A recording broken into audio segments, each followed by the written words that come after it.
Yuk, Assalamualaikum warahmatullahi wabarakatuh. Waalaikumsalam waalaikumsalam. warahmatullahi wabarakatuh. Selamat malam teman-teman semua. Selamat Selamat malam. malam.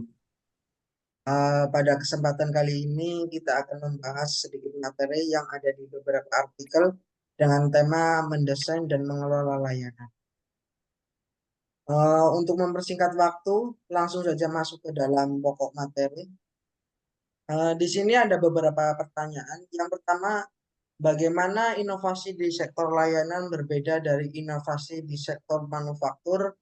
Dan bagaimana pendekatan manajerial terhadap inovasi di sektor layanan dapat mempengaruhi pengalaman pelanggan dan karyawan. Yang kedua, bagaimana konsep jointness antara produksi dan konsumsi dalam layanan membedakannya dari produksi barang. Bagaimana perbedaan intensitas pengetahuan dan modal dalam sektor layanan dibandingkan dengan sektor manufaktur. Yang ketiga, bagaimana model service profit chain dapat membantu organisasi layanan dalam mengukur kinerja mereka dan mengidentifikasi hubungan antara kualitas layanan internal dan eksternal dengan kepuasan karyawan, kepuasan pelanggan, loyalitas pelanggan, dan profitabilitas. Yang keempat, mengapa penting untuk memahami perjalanan pelanggan dalam merancang inovasi layanan dan bagaimana perspektif perjalanan pelanggan dapat mempengaruhi pendekatan manajerial terhadap inovasi layanan. Untuk selanjutnya, saya serahkan ke rekan saya. Baik, di sini saya akan menjawab pertanyaan yang pertama, yaitu pertanyaannya, bagaimana inovasi di sektor layanan berbeda dari inovasi di sektor manufaktur, dan bagaimana pendekatan manajerial terhadap inovasi di sektor layanan dapat memengaruhi pengalaman pelanggan dan karyawan. Untuk jawabannya itu inovasi di sektor layanan berbeda dari inovasi di sektor manufaktur. Karena dalam sektor layanan terdapat konsep jointness antara produksi dan konsumsi, di mana produksi layanan melibatkan konsumen secara langsung dan output dari aktivitas tersebut tercermin dalam konsumen. Hal ini berbeda dengan produksi barang di mana barang dapat diproduksi tanpa konsumsi intensitas pengetahuan dan modal yang berbeda-beda. Mulai dari sektor yang sangat berorientasi pada pengetahuan dan teknologi seperti perbankan dan jasa profesional, hingga sektor dengan intensitas pengetahuan dan modal yang lebih rendah seperti retail dan jasa pembersihan. Pendekatan manajerial terhadap inovasi di sektor layanan dapat mempengaruhi pengalaman pelanggan dan karyawan melalui berbagai cara.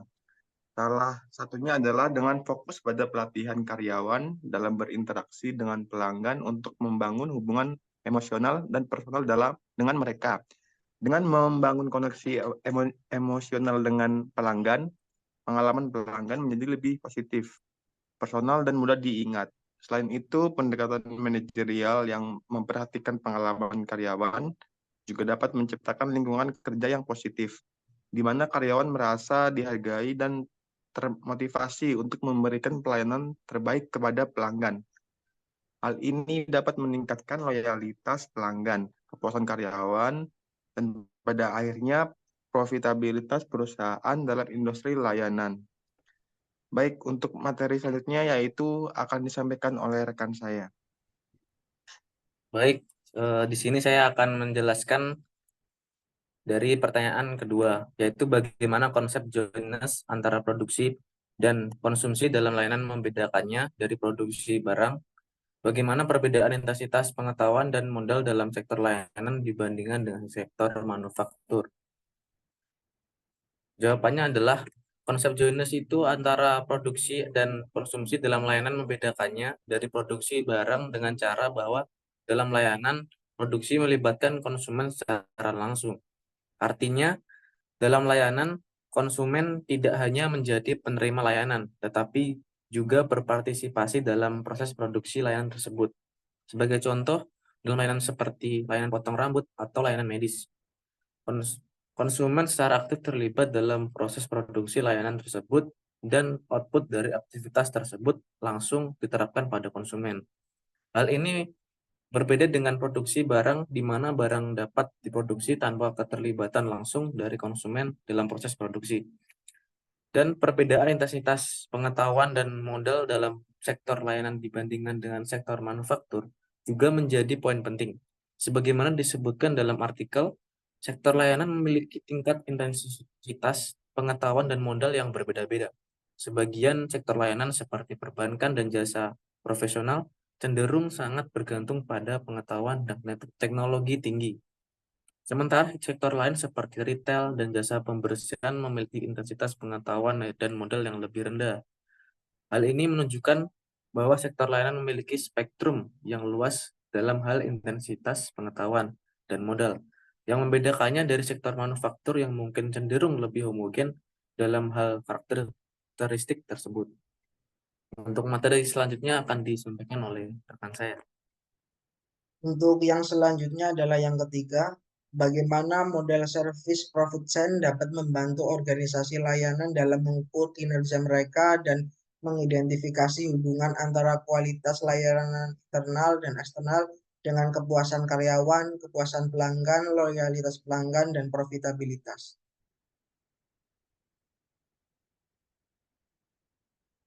Jawabannya adalah model service profit chain dapat membantu organisasi layanan dalam mengukur kinerja mereka dengan cara mengidentifikasi hubungan antara kualitas layanan internal dan eksternal dengan berbagai faktor penting seperti kepuasan karyawan, kepuasan pelanggan, loyalitas pelanggan, dan profitabilitas.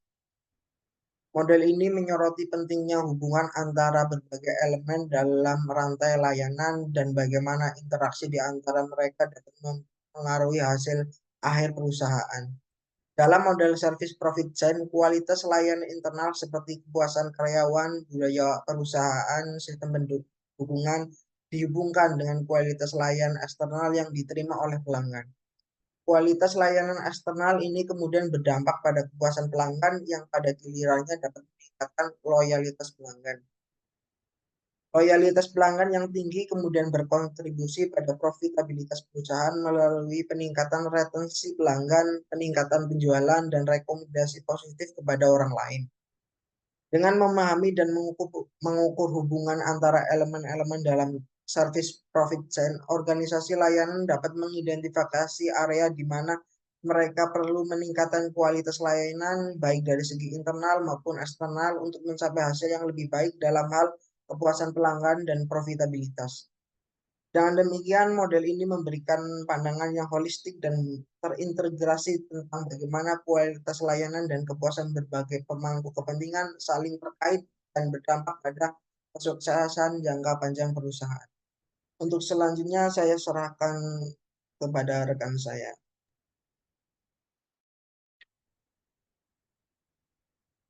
Selanjutnya, pertanyaan yang keempat, mengapa penting untuk memahami perjalanan pelanggan dalam merancang inovasi layanan dan bagaimana perspektif perjalanan pelanggan dapat mempengaruhi pendekatan manajerial terhadap inovasi layanan?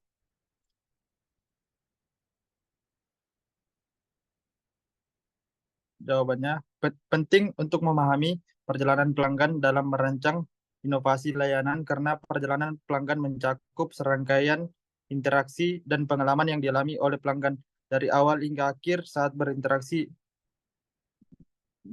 dengan layanan yang disediakan oleh perusahaan. Dengan memahami perjalanan pelanggan secara menyeluruh, perusahaan dapat mengidentifikasi titik-titik kritis kebutuhan dan harapan pelanggan yang dapat menjadi peluang inovasi layanan yang lebih baik dan lebih memuaskan. Perspektif perjalanan pelanggan dapat mempengaruhi pendekatan manajerial terhadap inovasi layanan dengan memberikan fokus yang lebih kuat pada pelanggan secara keseluruhan. Dengan memahami bagaimana pelanggan berinteraksi dengan layanan dari awal hingga akhir, merancang inovasi yang lebih terarah dan relevan untuk meningkatkan pengalaman pelanggan, membantu dalam mengidentifikasi titik-titik lemah dalam perjalanan pelanggan yang perlu diperbaiki atau ditingkatkan melalui inovasi. Dengan mempertimbangkan perspektif perjalanan pelanggan dalam inovasi dalam inovasi layanan, manajer dapat lebih memahami kebutuhan dan preferensi pelanggan serta menciptakan solusi yang lebih sesuai dengan harapan pelanggan. Hal ini dapat membantu meningkatkan kepuasan pelanggan, loyalitas pelanggan, dan akhirnya profitabilitas perusahaan melalui pengalaman pelanggan yang lebih baik dan lebih terkoordinasi. Selanjutnya, kesimpulan dari jawaban kami, artikel inovasi in service design and management membahas pentingnya inovasi dalam layanan dan bagaimana perjalanan pelanggan. Konsep jointness antara produksi dan konsumsi dalam layanan serta model service profit chain memainkan peran kunci dalam merancang dan mengelola inovasi layanan. Beberapa poin penting yang dapat disimpulkan dalam artikel ini adalah yang pertama, layanan tidak hanya tentang produk, tetapi juga tentang pengalaman pelanggan yang melibatkan interaksi antara pelanggan dan penyedia layanan dari awal hingga akhir. Yang kedua, konsep jointness antara produksi dan konsumsi dalam layanan menekankan keterlibatan langsung konsumen dalam proses produksi layanan yang membedakannya dari produksi barang. Yang ketiga, model service profit chain membantu organisasi layanan dalam mengukur kinerja mereka dengan mengidentifikasi hubungan antara kualitas layanan internal dan eksternal dengan kepuasan karyawan, kepuasan pelanggan, loyalitas pelanggan, dan profitabilitas. Yang keempat, memahami perjalanan pelanggan dalam merancang inovasi layanan penting karena dapat membantu perusahaan mengidentifikasi peluang inovasi yang lebih baik dan lebih memuaskan. Yang kelima, perspektif perjalanan pelanggan dapat mempengaruhi pendekatan manajerial terhadap inovasi layanan dengan memberikan fokus pada pengalaman pelanggan secara keseluruhan. Dengan memperhatikan dan menerapkan konsep-konsep ini, organisasi layanan dapat meningkatkan kualitas layanan, kepuasan pelanggan, dan profitabilitas mereka melalui inovasi yang relevan dan terarah. Mungkin itu saja, saya serahkan kembali ke moderator. Mungkin hanya itu saja yang dapat kami sampaikan. Kurang lebihnya mohon maaf. Bila ada kesalahan mungkin datangnya dari saya, ada kebenaran mungkin datangnya dari Allah Subhanahu wa Ta'ala. Wabillahi taufiq wal hidayah. Assalamualaikum warahmatullahi wabarakatuh. Waalaikumsalam Waalaikumsalam warahmatullahi wabarakatuh. warahmatullahi wabarakatuh.